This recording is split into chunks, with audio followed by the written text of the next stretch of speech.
akomeje kugira umugambi wo kukubabaza koko. Babonye utwiste baravuga ngo nubwo ayitwiste ntabwo azayibyara. Babonye umubyaye baravuga ngo ntabwo uzashyira umugongo. Ariko ushyira umugongo kandi ubasha iki? Ubasha no guheka. Kubera ko umugambi w'iki? Kubera ko umugambi w'Uwiteka ari mwiza ku buzima bwawe. Uwiteka aravuze ngo ntabwo bazanesha kandi nta nubwo bazigera banesha. Oya, ntabwo imigambi yabo izahama ku buzima bwawe, ntabwo bishoboka.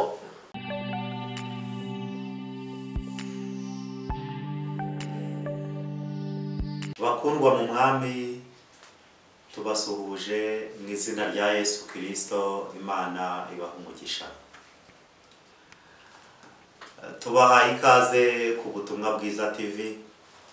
Mwebwe mudukurikirana muri ku mugabane w'i Burayi, mwebwe harimo bashiki bacu mushya mudukurikirana muri ku smartphone mu buryo butandukanye, turabasuhuje. Mwebwe mudukurikirana muri kuri uyu mugabane turiho Afurika, mwebwe mudukurikirana muri Amerika, mwebwe mudukurikirana muri ahantu hatandukanye ku rwego rw'isi, tubahaye ikaze ku Butumwa Bwiza TV. Rero ibirengeje ibindi byose kuba ingenzi, mbifurije kugirira umugisha ku Uwiteka Imana, kandi mu bihe nk'ibi ngibi biri kugaragara nk'ibihe byo mu bihe biheruka ibindi bihe. Ariko mwebweho bakundwa, ariko mwebweho mugiriwe umugisha wo kudukurikirana binyuze ku Butumwa Bwiza TV, mbifurije iki? Mbifurije kugirira umugisha ku Uwiteka Imana. Rero muzaniye iki? Muzaniye ijambo rivuga ngo barakubabaje bakubabaza kenshi, ariko umenye ko banakubabaje uhereye mu buto bwawe. Ariko umva uko Uwiteka Imana avuganye nawe. Uwiteka Imana azanye ihumure ku buzima bwawe, kuko Uwiteka Imana ari we wenyine utanga ihumure ryuzuye. N'ubundi avuganye nawe ngo ntabwo bazigera banesha kandi nta nsinzi bazigera babona ku bw'ubuzima bwawe. Uwiteka Imana arirahiriye, niko avuganye nawe aka kanya wowe udukurikiranye. Binyuze hehe? Binyuze ku Butumwa Bwiza TV. Reka tujye mu ijambo n'ubundi kandi. Iri jambo turarisanga muri Zaburi y'129. Turasoma ku murongo waho, ni umurongo waho wa 2. Mufate kuri Bibiliya zanyu, murebe muri Bible zanyu, ni Zaburi y'129. Iyi Zaburi titire yaho iravuze ngo iyi ndirimbo ni indirimbo y'amazamuka. Urumva ko kuvuga ngo kuzamuka, uyu muntu hari aho yavaga, hari n'aho yerekezaga. Rero nawe ufite aho uva kandi ufite n'aho werekeza. Hari aho ushobora kuzamuka uva, kandi muri wowe harimo icyerekezo cy'aho ugomba kujya rwose. Imana ibaha umugisha, kandi Imana ikomeze kubitaho, kubafasha, kubarinda ndetse no kubagirira neza. Yego, reka dusome ku murongo waho wa 2. Havuze iki? Haravuze ngo bambabaje kenshi uhereye mu buto bwanjye. Bakubabaje kenshi uhereye mu buto bwawe. Reka mubwire, abantu Satani yagiye akoresha kubwo guhiga umubiri ndetse n'ubugingo bwawe. Satani akubabariza imibereho, akubabariza ubuzima, atitaye ku kuvuga ngo uracyari muto cyangwa ugeze mu zabukuru. Reka mubwire, barakubabaje kandi bakubabaje kenshi uhereye mu buto bwawe kugeza uyu munsi wa none. Ntabwo bigeze baguha agahenge, ndetse umugambi wabo ku buzima bwawe nta n'agahenge bumva bashaka kugushyiriramo oya, ariko umva uko Uwiteka Imana avuganye nawe aka kanya.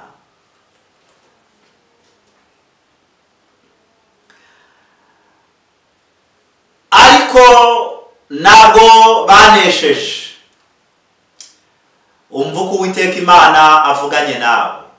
Umva umugambi w'Imana ku buzima bwawe mukundwa. Bakundwa mu mwami, umva umugambi w'Imana ku buzima bwanyu. Barabababaje, barakubabaje kandi barongera biha n'inyongezo yo kukubabaza ndetse no kukubabariza umutima. Ariko ntabwo bazigera banesha, ntabwo bishoboka. Uzi neza ko wari ufite iki? Uzi neza ko wari ufite business bajya kugutongereza inyatsi mu bapfumu. Ifoto zawe baziriza mu bapfumu bo mu gihugu urimo ndetse n'abo hanze y'igihugu urimo. Uzi neza ko byarangiye business utazi ahantu inyuze. Uzi neza ko n'inzu yawe mu mwaka watambutse iyi nzu bayiteje cyamunara. Barakubabaje koko. Barakubabaje n'uyu munsi wa none nta buryo na bukeya bafite bwo kukorohereza. Inzu yawe buriya ntugire ngo yatejwe cyamunara mu bundi buryo. Inzu yawe yatejwe cyamunara binyuriye mu mbaraga z'inyatsi bagiye bagutongerera, binyuriye ku buzima bwawe. Barakubabaje koko.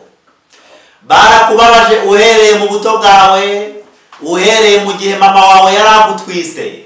Baravuze ngo ntabwo uzavuka kuko bari bafite uko babigenje banyuze muri aba barozikazi bo hanze ahangaha. Ariko kuko Imana yari igize ite? Kuko Imana yari igufiteho umugambi mwiza. Inda irakura umunsi ku munsi bigera igihe cy'uko wabashije kuvuka. Umaze kuvuka baravuga ngo ntabwo uzakura. Umaze gukura baravuga ngo ntabwo uzabaho, batangira kugutereza amahembe, kugutongera ibidafite umumaro, barazenguruka impande nyinshi zitandukanye koko. Barakubabaje uhereye mu buto bwawe, ugeze uyu munsi wa none ntabwo bashaka kukorohereza. Bakomeje umugambi wo kukubabaza. Babonye ukuze babaye ubayeho baravuga ngo ntabwo uzubaka urugo, baravuga ngo nta nubwo uzashaka. Ariko kuko Imana igufiteho umugambi mwiza, urugo ugira ute? Urugo urarwubaka, ukora ubukwe kandi bigenda neza. Bakomeje kugira umugambi wo kukubabaza koko. Babonye utwiste baravuga ngo nubwo ayitwiste ntabwo azayibyara. Babonye umubyaye baravuga ngo ntabwo uzashyira umugongo. Ariko ushyira umugongo kandi ubasha iki? Ubasha no guheka. Kubera ko umugambi w'iki? Kubera ko umugambi w'Uwiteka ari mwiza ku buzima bwawe. Uwiteka aravuze ngo ntabwo bazanesha kandi nta nubwo bazigera banesha. Oya, ntabwo imigambi yabo izahama ku buzima bwawe, ntabwo bishoboka. Umva umugambi w'Imana ku buzima bwawe. Umugambi w'Imana ku buzima bwawe ni mwiza, ntabwo ari umubi. Bagize bate? Bakomeje kukubabaza ndetse no kumva ko bagomba kukubabaza koko. Reka mubwire, urabizi neza ko umaze no kugera muri uru rugo bateje imyuka mibi yo gucagagurana mu rugo rwawe. Nta mutekano wigeze ugira. Urabizi neza yuko rimwe na rimwe mwagiye murara ukubiri. Urabizi neza yuko rimwe na rimwe n'uyu munsi wa none yafashe uburiri bwe, nawe ufite uburiri bwawe, mumeze nk'aho ari inzu ebyiri mubamo kandi mwibera mu nzu imwe. Reka mubwire, barakubabaje koko. Se buriya wagize ngo ni urwango umugabo wawe abakwanga? Oya, ni umwuka wa rutatanya Satani agenda akoresha binyuriye ku bana b'abantu. Ariko umva Uwiteka Imana ukavuganye nawe. Ntabwo bazigera banesha. Ntabwo bazanesha rwose. Kuko iki? Kuko Uwiteka Imana ariko avuganye nawe. Ntabwo bazigera banesha. ntabwo bishoboka. Uzi neza yuko no mu gihe warangije gufatira icyerekezo cy'uko ugomba gusenga Imana kandi rwose ukumva biguhesheje amahoro, ukumva nta kibazo, uzi ko hari n'igihe upanga uburyo bw'amasengesho wayasenga ari iminsi 2 wagezamo hagati bikanga, ugatangira kwifatira icyo kunywa no kurya. Se wagize ngo ni ukubera iki? Nuko Satani afite umugambi wo kukubabaza. Satani we afite umugambi wo kukubabaza kuko azi neza aho ugomba kwerekeza. Erega intebe ugiye kwicara harayiruzi, erega igikombe ugiye kunyweraho Satani wari marakireba, wowe utaranakibona Satani wari marakibona. Erega Satani ari marareba umugambi w'Imana ku buzima bwawe. Niyo mpamvu afite iki? Niyo mpamvu afite umugambi wo kukubabaza, akakubabaza koko kugeza ubwo wumva ko n'ahantu ugomba kujya hadahari. Ariko ahantu ugomba kujya harahari. Hari aho ugomba kuva kandi hari n'aho ugomba kujya. Haleluya! Umugambi w'Imana ni mwiza ku buzima bwawe rwose. Haleluya! Amen. Umva uko Uwiteka Imana avuganye nawe. Uwiteka Imana aje kugushyira mu mahoro. Uwiteka Imana aje kukwinjiza mu masezerano. Uwiteka Imana agufiteho umugambi mwiza, ntabwo ari umubi. Hari inzugi z'imigisha ndi kubona zigira zite? Hari inzugi z'imigisha ndi kubona zifunguka ku buzima bwawe kuko umugambi w'Imana ari mwiza ku buzima bwawe. Ijambo rivuze iki? Ijambo rivuze ngo ntabwo bazanesha kandi ntabwo bazakunesha. Ntabwo bishoboka. Ntabwo bazavugiriza impundu kunesha. Imana y'amahoro iragukunda kandi Imana y'amahoro igufiteho iki? Imana y'amahoro igufiteho umugambi mwiza rwose. Imana y'amahoro igufiteho umugambi mwiza, ntabwo ari umubi. Reka mubwire, urabizi neza ko rimwe na rimwe ujya ugerageza gukora ibyiza ugasanga ibibi byarangije kukwitambika. Uzi kuntu uri gucumuzwa n'amasezerano, uti dore haciyemo iminsi irenga imyaka 7, ati none ndacyategereje. Imana iciye inzira, Imana iciye akanzu. Reka mubwire, turi muri iri jambo, Imana itanze urubyaro, Imana ibohoye ingumba 7. Imana itanze iki? Imana itanze urubyaro. Turi muri iri jambo rw'uko bakubabaje kenshi ariko badashobora kunesha. Ntabwo bazavugiriza impundu kunesha, ntabwo bishoboka. Imana itanze urubyaro turi muri iri jambo ku bantu bari hehe? Ku ngo z'abantu bari i Burayi. Hari abantu 2 Imana icagaguye ingoyi n'iminyururu. Imana igize gute? Imana irapfunduye amapfundo. Imana iritamuruye ku ngumba ziri i Burayi. Ingo 2 zose Imana itanzemo urubyaro rwose. Imana irabohoye.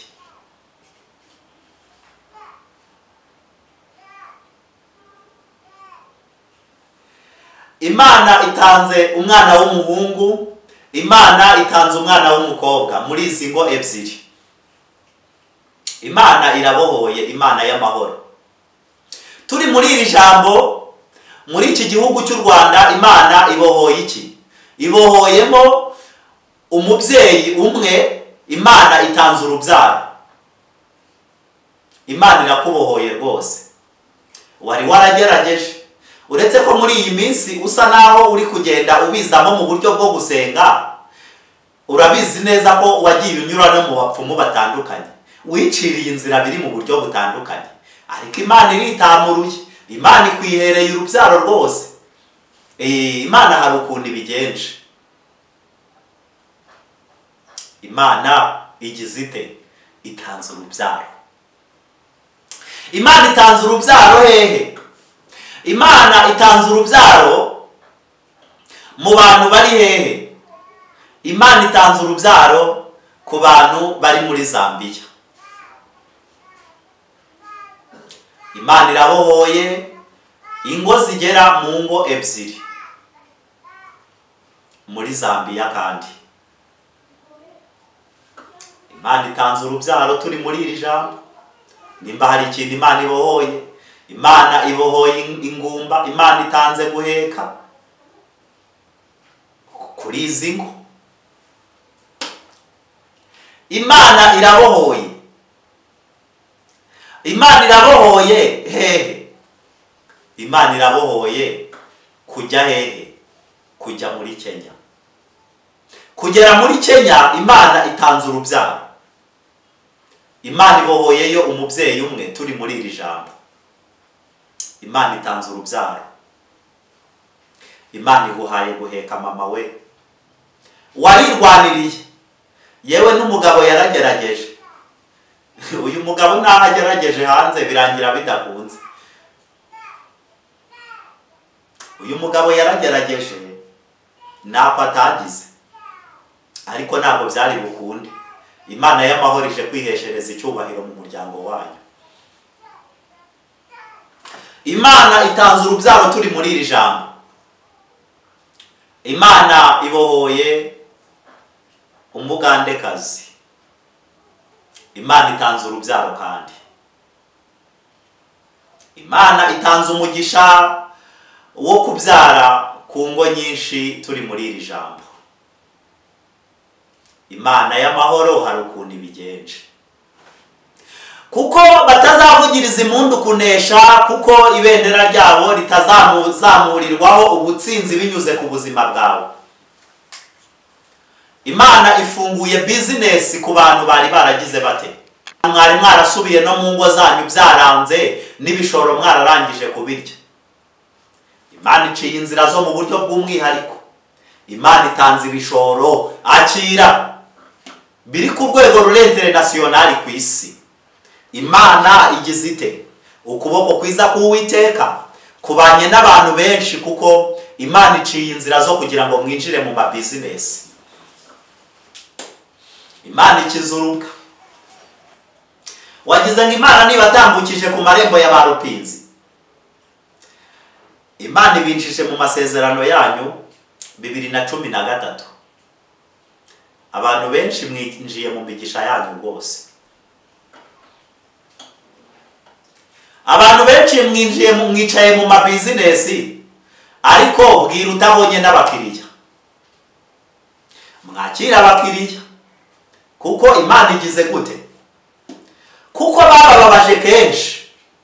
Barabagenda babagenza runono bahinga ku migongo yanyu, mwaho ibihugu barimo bitabaho ubutaka. Reka mubwire, Imana iritamuruye, ukuboko kwiza kubanye namwe. Imana y'amahoro igize gute? Imana y'amahoro itanze abakiriya. Kandi itanze abakiriye b'umugisha. Imana y'amahoro hari ukuntu ibigenje. Imana y'amahoro itanze iki? Imana y'amahoro itanze kugira ihumure ryuzuye ku bantu benshi. Uyu mwaka hari abantu urangiranye nabo bafite iki?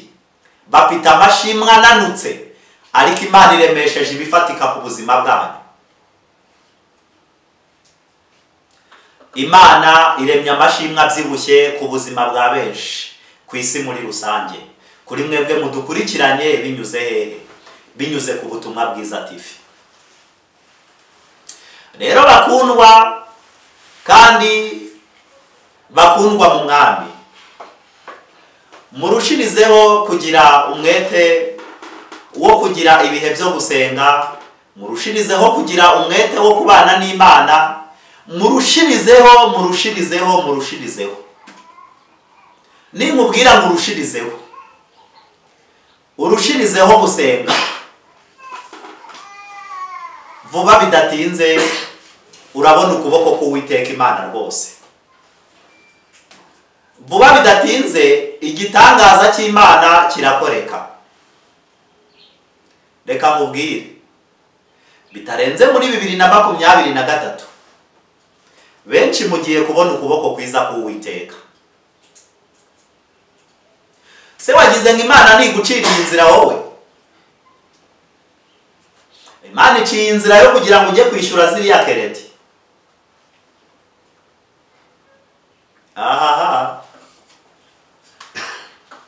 ubu se waherukaga kujya kwishyura?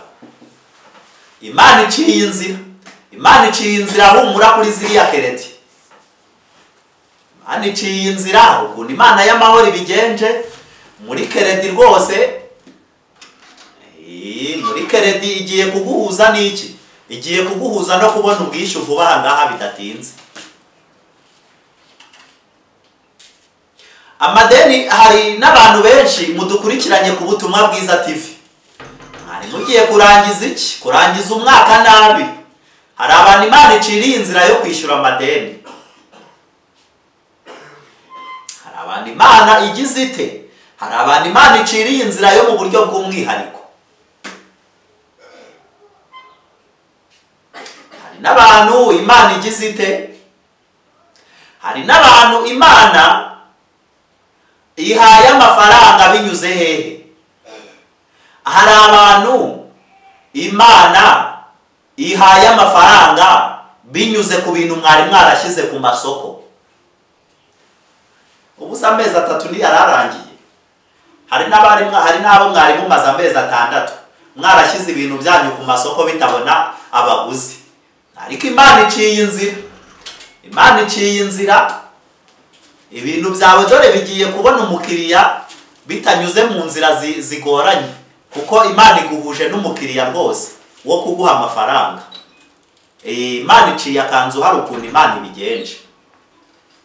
Imana hari ukuntu ibigenje, ugiye kubona umukiriya kandi aba bakiriya, uyu mukiriya Imana iguhuje nawe araguha amafaranga, ahubwo nariya wari watangiye gutekereza ngo nuwambaye angaye. Aya mafaranga baraza no kuyarenza ahubwo. Kubera iki? Kubera ko Imana iguhuje n'umukiriya w'umugisha. Uhumura ukuboko kwiza k'Uwiteka kubanye nawe. Hari ukuntu Imana y'amahoro ibigenje. Imana ni nziza kandi Imana niyo ibafitiye urukundo ruhebuje ibindi byose kubingenzi. Rero reka mvuge ngo amahoro y'Uwiteka Imana ababonekeho, kandi mukomeze kurushirizaho kugira gute? Mukomeze kurushirizaho kugendana n'ukuboko kwiza k'Uwiteka, mukomeze kurushirizaho kumanywa ndetse na nijoro. Ukuboko kwiza k'Uwiteka gukomeze kubana namwe muri byose ndetse no kubwa byose. Ariko mwumve ngo Imana iremye amashimwe, kandi Imana hari ikintu ikoze ku buzima bwa benshi.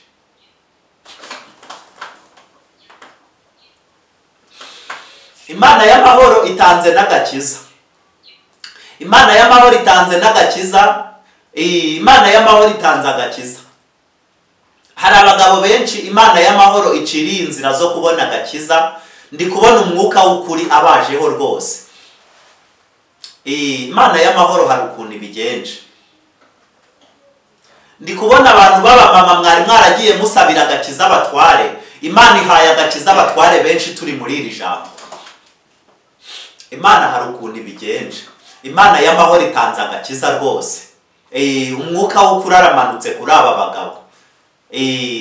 Mugiye kuzajya mwumva bagenda bahinduka mu mvugo, bahinduka mu biganiro, gake gake ahubwo reka mubwire, baraje kugira agakiza karenze mwebwe nako mwitekerezaga, ahubwo baraje barushirizeho kubabera icyitegerereza aba papa. Kuko bagiye guhinduka abana beza cyane. No muri abangaba, no muri iyi miryango Imana yatanzemo urubyaro, harimo abagabo benshi barushirizeho gukizwa, kuko abantu abenshi mwari mufite ibikomere biva amaraso, ariko kuko Imana yomoye inguma zo mu mutima binyuriye ku gutanga urubyaro. Reka mubwire, Imana iritamburuye. Wa mumama wowe tuziranye w'i Burayi, Imana itanze urubyaro. Wowe tujya tuvugana no ku buryo bwa WhatsApp, wowe uri i Burayi, Imana itanze urubyaro rwose. Nawe uri mu bantu Imana ihaye iki? Uri mu bantu Imana ihaye urubyaro. Ntabwo niriwe muvuga mu izina, si ngombwa. Uriyizi kandi uzi ko ibyo bintu twanabivuganyeho bigendanye n'urubyaro. Imana imbwiye ko iguhaye guheka umwana mwiza cyane. Umwana mwiza cyane, uraheka umwana mwiza kandi azavuka ageze, ntabwo azavuka adashyitse. Bakundwa mu mwami, Imana igaragaje ukuboko kwayo gukomeye. Reka mvuge ngo amahoro y'Uwiteka ababonekeho, kandi nukuri imbaraga izi ngizi, imbaraga n'amavuta bibonerwa ku Uwiteka Imana yacu mu buryo bwo kurushirizaho gusenga ndetse no kuba muri uru rugendo rw'inzira ifunganye, kuko iyi nzira tunyuramo bakundwe iraruhije. Ntabwo mu kirere cy'isi y'umubiri, ntabwo mu mbaraga zo mu mubiri, ntabwo iyi nzira twayinyuramo. Abantu benshi baricaye, abantu benshi byarabananiye. Uwiteka Imana y'amahoro idushoboze kandi tubashishe, turushirizeho gushobozwa byose na Kristo muri iki gihe cyacu.